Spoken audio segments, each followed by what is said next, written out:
सभी पत्रकार बंधुओं को नमस्कार।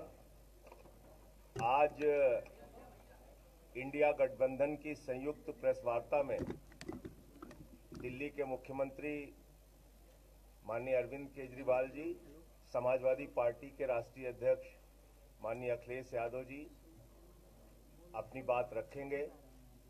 दिल्ली के मुख्यमंत्री केजरीवाल जी इंडिया गठबंधन के लिए उत्तर प्रदेश में जनता से अपील करने के लिए आए हैं, वोट मांगने के लिए आए हैं। मैं उनसे अनुरोध करूंगा विनम्रतापूर्वक कि वो अपनी बात रखें। आज यहाँ आए हुए सभी पत्रकार बंधुओं को और जितने दर्शक ये देख रहे हैं उन सबको मेरा नमस्कार, मेरा प्रणाम।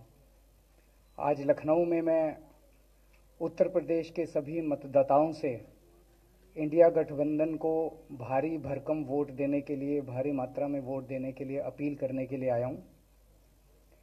मैं 4 बातें रखना चाहता हूँ। पहले चारों बिंदु बता देता हूँ, फिर उसको डिटेल में एक्सप्लेन करूँगा।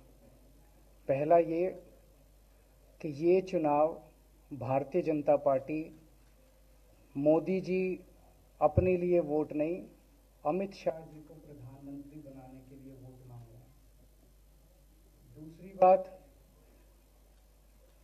योगी आदित्यनाथ जी को अगर ये लोग जीत गए तो योगी आदित्यनाथ जी को 2 से 3 महीने के अंदर उत्तर प्रदेश के सीएम पद से हटा दिया जाएगा।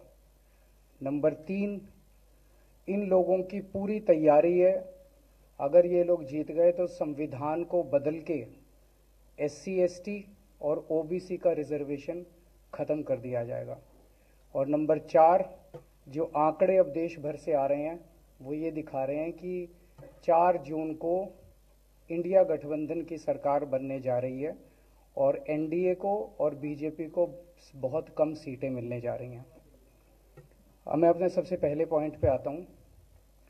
जब 2014 में प्रधानमंत्री बने थे नरेंद्र मोदी जी, तो उन्होंने खुद एक रूल बनाया था कि भारतीय जनता पार्टी के अंदर और उनकी सरकारों में 75 वर्ष से ऊपर कोई भी व्यक्ति होगा तो उसको संगठन में और सरकार में किसी भी पद पे नहीं रखा जाएगा, उसको रिटायर कर दिया जाएगा। और उसका सबसे पहले उस रूल के तहत आडवाणी जी को और मुरली मनोहर जोशी जी को रिटायर किया गया था। और उसके बाद तमाम यशवंत सिन्हा जी, सुमित्रा महाजन जी, कई लोगों को यहाँ टिकट नहीं मिली। कई लोग जो पद पे बैठे हुए थे उनको पद से इस्तीफा दिलवा के उनको हटाया गया। ऐसे कई सारे लोग हैं। तो अब अगले साल 17 सितंबर को प्रधानमंत्री मोदी जी 75 साल के होंगे और मोदी जी ने तय कर लिया है कि अमित शाह जी को वो अपना वारिस बनाएंगे और अमित शाह जी अगले साल 17 सितंबर को देश के प्रधानमंत्री बनाने का उन्होंने तय किया है मोदी जी ने। इसके ऊपर मोदी जी पिछले 1-2 साल से लगे भी हुए हैं, क्योंकि भारतीय जनता पार्टी के अंदर अमित शाह जी के सामने जो जो बाधाएं पैदा कर सकता था नेता, एक एक करके उन सब नेताओं को साइड कर दिया गया, उनका पत्ता साफ कर दिया गया।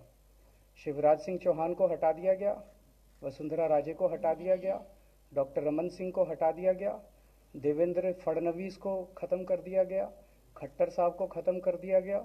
एक एक करके सबको ख़त्म कर दिया गया। एक ही शख्स बचे हैं जो अमित शाह जी के रास्ते का कांटा बन सकते हैं।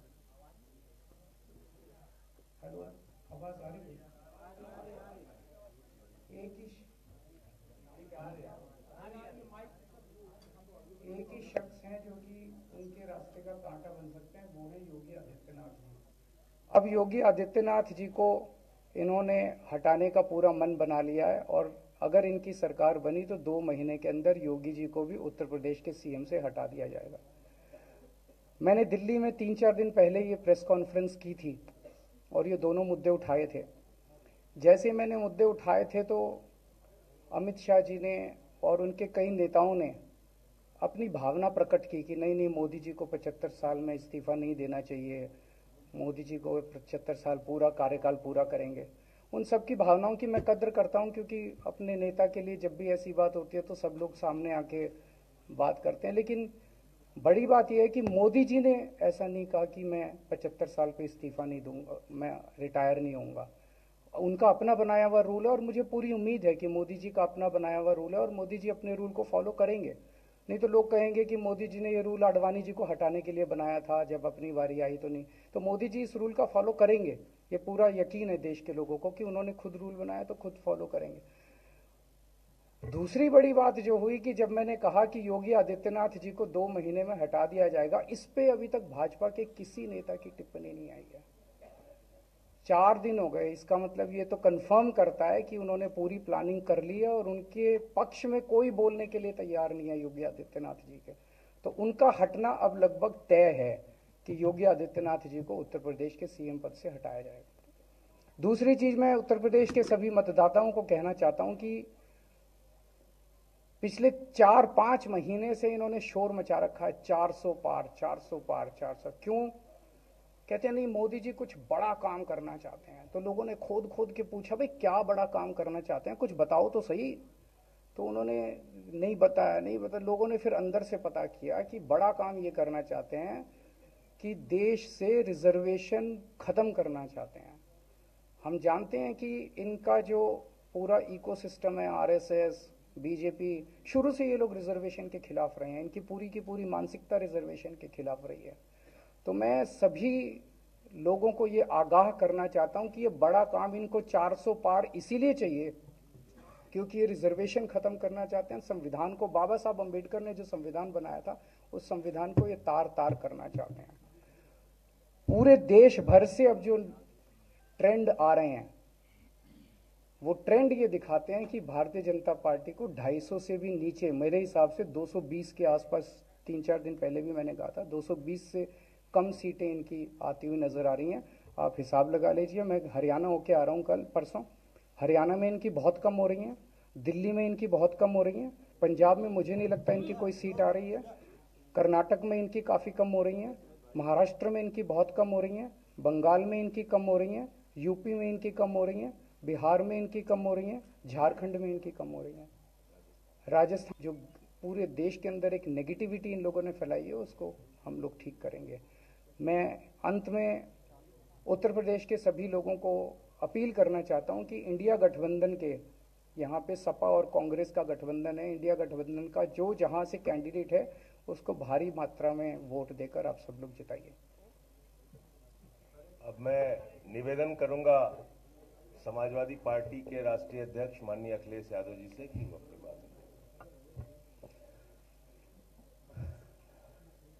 आदरणीय अरविंद केजरीवाल जी का मैं धन्यवाद देता हूं। उन्होंने बहुत महत्वपूर्ण बातें आपके सामने रखी हैं। जो देश का माहौल है और 4 चरणों में भारतीय जनता पार्टी चारों खाने चित्त हो चुकी है और उनके आंसुओं की नदी उफान में है।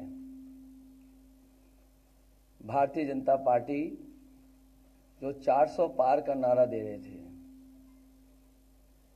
अब समझ में आया है 4 चरणों के बाद, वो बात तो ठीक है कि आरक्षण पे सबसे पहले हमला करेंगे, लेकिन 400 पार नारा इसीलिए दे रहे हैं कि 543 में 400 के बाद वो सीटें देख रहे हैं, तो वो केवल 143 बन रही हैं। तो वो स्वयं स्वीकार कर रहे हैं कि 143 से ज्यादा वो सीटें जीतने वाले नहीं हैं, क्योंकि 400 पार सीटें 143 ही बनती हैं और 140 करोड़ की जनता इस बार इन्हें 140 सीटों के लिए भी तरसा देगी। ये यूपी, दिल्ली और पंजाब ये 99 सीट के खेल में ही उलझ जाएंगे। यहां कुछ इन्हें हासिल होने वाला नहीं है। रोटी कपड़ा और मकान की तो लड़ाई हम लोग लड़ेंगे, लेकिन रोटी कपड़ा और मकान से पहले हमें संविधान बचाना है। संविधान बचेगा तो लोकतंत्र बचेगा और बाबा साहब भीमराव अम्बेडकर जी का दिया हुआ संविधान ये हमें अधिकार, हमें न्याय दिलाता है। भारतीय जनता पार्टी की इस साजिश को आम लोग समझ गए हैं और इस बार सबसे बड़ी हार भारतीय जनता पार्टी की होने वाली है। अभी तक तो हम ये कहते थे कि ब्रह्मांड का सबसे बड़ा झूठ बोल रहे हैं।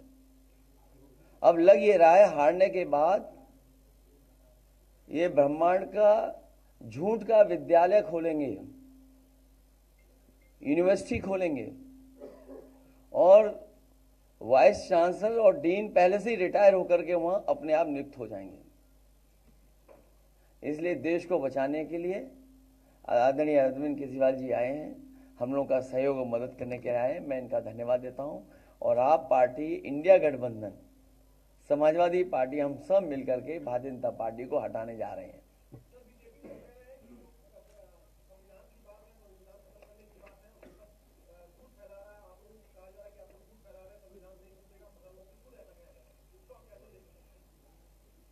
उनकी कौन सी बात सच निकलेगी? अभी आपसे कहा कि 75 साल वाला जो वो है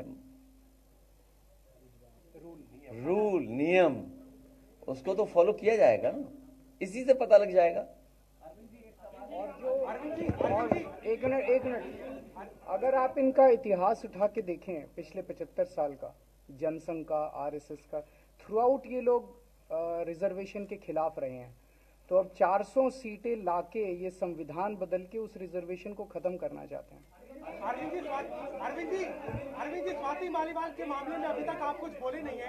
आपके साथ में स्वाति मालीवाल के मामले में अभी तक, अरे उससे ज्यादा जरूरी और चीजें भी हैं, कागज हम निकाल लिए। अरविंद जी, आज आपके साथ भी वो आए, आज आपके साथ में भी आए आपके, भाजपाई किसी के सगे नहीं है। क्या बोलेंगे स्वाति मालीवाल के मामले में, क्या बोलेंगे आप? ये है कि भाजपाई किसी के सगे नहीं है और जो सोहेल जी साथ में, और भाजपाई झूठे मुकदमे लगाने वाला गैंग है। केजरीवाल जी आपके साथ घूम रहे हैं, उनके लिए क्या कहेंगे? हाँ बोलो। घूमने लगातार बोल रहे हैं, बता।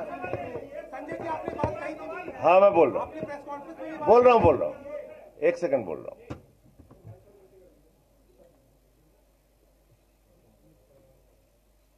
सब लोग, पूरा देश हतप्रभ है, दुखी है, आज तक पीड़ित है। मणिपुर के अंदर एक कारगिल योद्धा की पत्नी को निवस्त करके घुमाया गया, सैकड़ों महिलाओं के साथ दरिंदगी हुई, भारत के प्रधानमंत्री खामोश रहते हैं। हजारों महिलाओं के साथ प्रज्वल रवन्ना ने बलात्कार किया, दरिंदगी की, मां की उम्र की महिलाओं के साथ। प्रधानमंत्री कहते हैं ये भारत को मजबूती देगा, इसी को वोट देना। ये भारत का भविष्य है प्रज्वल रवन्ना, उसको भगा दिया जाता है बीजेपी के द्वारा। पहलवान बेटियां जब जंतर मंतर पे लड़ रही थीं न्याय मांगने के लिए, तो यही स्वाति मालीवाल जो महिला आयोग की अध्यक्ष थीं, रात में उनके समर्थन में गई थी, पुलिस के लोगों ने घसीट के मारा था। हमने देखा यहीं उत्तर प्रदेश के अंदर कुलदीप सेंगर के मामले में, हाथरस के मामले में, देश के प्रधानमंत्री खामोश रहते हैं, एक शब्द नहीं बोलते। आम आदमी पार्टी हमारा परिवार है, पार्टी ने अपना रुख साफ कर दिया है और मैं चाहता हूं जितने विषय मैंने आपके सामने रखे हैं, देश के प्रधानमंत्री और भारतीय जनता पार्टी को जवाब देना चाहिए। स्वाति मालीवाल के मामले में जवाब देना, जब वो पहलवान बेटियों के लिए जंतर मंतर पे न्याय मांगने गई थी स्वाति मालीवाल जी, उस समय घसीट के मरवाया पुलिस वालों से। तो इसलिए इस पे राजनीतिक खेल ना खेलें, मैं सिर्फ इतना कहना चाहता हूं। धन्यवाद। लेकिन क्या